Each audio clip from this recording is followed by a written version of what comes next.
Hello, my name's Stephen Shaw, and I was a Christian in name only for about 30 years of my life, and then Jesus got a hold of me. I finally just dedicated to read through the Bible at 30 years old. Had never read a book before that, and God met me in those pages. I was still in the Old Testament, I think somewhere around 2 Kings or something like that, and God supernaturally took out the concept of Christ in my life, and I was only under the wrath of God.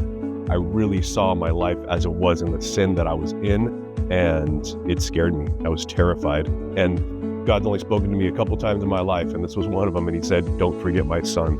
And the grace of Christ in that moment was so powerful that it changed me from there on out. My entire life became about, I have to get this news out, as if I was the only one doing it. I was living the wrong life for a really long time.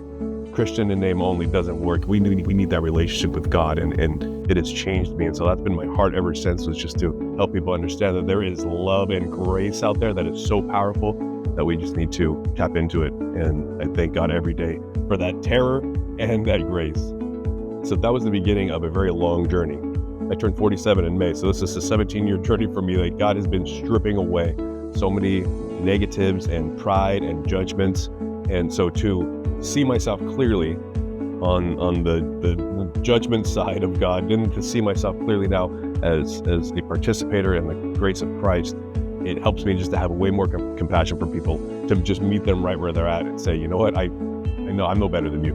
You know, I agree with Paul that, you know, I'm the chief of all sinners more than anybody, because I see myself as raw as possible under that wrath, and now just being so loved and held by Jesus that it's incomparable. And so I just want to get people to understand that better.